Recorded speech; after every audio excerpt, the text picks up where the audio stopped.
করেছিলেন যদি কোথাও গুরু মহারাজের রূপ বর্ণনা পেতাম তাহলে মনে হয় খুব ভালো হতো। এটা কোন ভক্ত করেছিলেন সেটা এই মুহূর্তে নাই বললাম। যদি তিনি থেকে থাকেন আর তার মনে থাকে তিনি হয়তো বুঝতে পারেন। তো সেখান থেকেই আমি কথাটা বারবার চিন্তা করি যে গুরু মহারাজের রূপ বর্ণনা করার ক্ষমতা আসলে আমাদের কার কতটুকু আছে, কিন্তু তবু আমি বিষয়টা নিয়ে ভাবতাম। আজ আমি বক্তৃতার অন্য কোন প্রসঙ্গে যাব না, বিশেষ করে প্রণব মঠের ভক্তদের কণ্ঠে কণ্ঠে গুরু মহারাজ এই শব্দটা বারবার উচ্চারিত। আমার মনে হয় কোন বক্তার বক্তৃতার মধ্যে গুরু মহারাজ শব্দটা বারবার এসে যায়। তাই আজ আমি গুরু মহারাজের দিকে তাকিয়ে তাকিয়ে তার বর্ণনা করার জন্য একটু চেষ্টা করছি, অন্য কোন বিষয় নমো শ্রী ভগবতী প্রণবায়।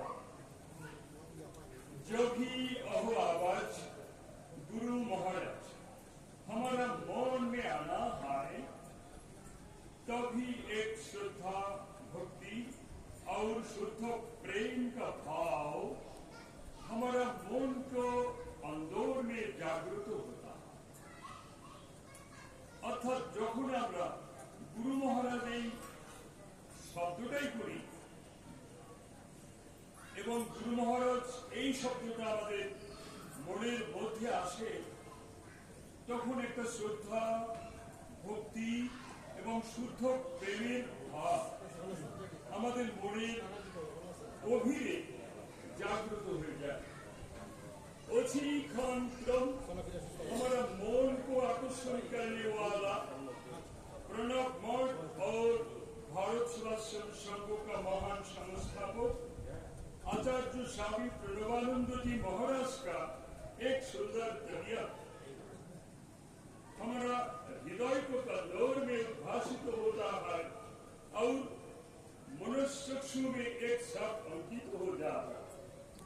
আর যখনই গুরু মহারাজ শব্দটা আমরা শুনি তৎক্ষণাৎ আমাদের মন আকর্ষণকারী, চিত্ত আকর্ষণকারী, যা আমাদের মনকে আকর্ষণ করে, যা আমাদের হৃদয়কে আকর্ষণ করে, সেই প্রণব মঠ ভারত সেবাশ্রম সংঘের মহান প্রতিষ্ঠাতা আচার্য স্বামী প্রণবানন্দজি মহারাজের এক সুন্দর চিত্র, সুন্দর ছবি আমাদের হৃদয়ের অভ্যন্তরে উদ্ভাসিত হয়। আর মনশ্চক্ষুমে অর্থাৎ আমাদের অন্তঃচক্ষুতে একটা ছাপ অঙ্কিত হতে হয়। আমাদের একটা মনশ্চক্ষুতে একটা গুরু মহারাজের ছবি বা মূর্তির একটা ছাপ এঁকে দেয়। जिनको बदन आनंद का सदर, যার মুখের দিকে তাকাতেই আমাদের মনে এক মহা आनंद उदित হয়। उनके विशाल तबीयत देखकर हमारा मन में अहो भावना जागृत होता है जो उन्होंने बहुत बलशाल लिया। गुरु महाराज এই বিরাট চেহারা দেখে আমাদের মনে এরকম একটা ভাবনা আসে যে উনি বিরাট শক্তিশালী এক মহাপুরুষ।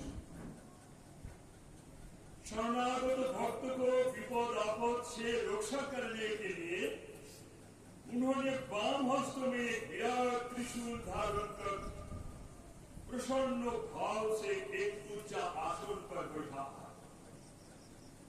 गुरु महाराज তার ভক্তদের বিপদ আপদ থেকে রক্ষা করার জন্য তার বাম হাতে একটা বিরাট ত্রিশূল ধারণ করে একটা উচ্চ আসনের উপরে তিনি বসে আছেন।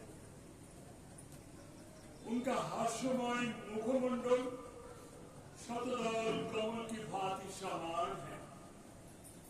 তার মুখের দিকে তাকালে মনে হয় পদ্ম ফুলের মতো তার মুখটা যেন শোভা পাচ্ছে। उनका तबीयत का रंग श्याम सुंदर है, তার গায়ের রং श्याम सुंदर। उनका शरीर गौरुआ वस्त्रों के द्वारा आवृत होता है, তার শরীর गेरुआ वस्त्र द्वारा आवृत।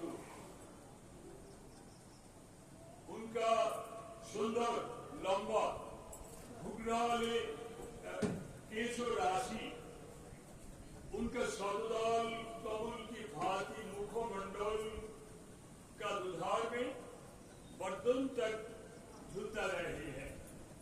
नूना से कुकड़ा कुकड़ा सुंदर चूलगुलो পদ্ম ফুলের মতো ওনার মুখমন্ডলের দুই ধারে ঘাড় পর্যন্ত ঝুলতে দেখা যাচ্ছে। उनका चरणों में शरणागत शरणापन्न भक्त जनों को शिरों पर दक्षिण हस्त रखने पर आशीर्वाद वर्षण करने के लिए उन्होंने दक्षिण हस्त दक्षिण घुटना के पर रखकर बैठा। गुरु महाराज তার চরণে শরণাগত শরণাপন্ন ভক্তদের তার ডান হাত দিয়ে তাদের মস্তকে স্পর্শ করে আশীর্বাদ করার জন্য তিনি তার ডান হাত দ্বারা তার ডান পায়ের হাঁটুর উপরে রেখে তিনি বসে আছেন। मैं श्री श्री गुरु चरणों में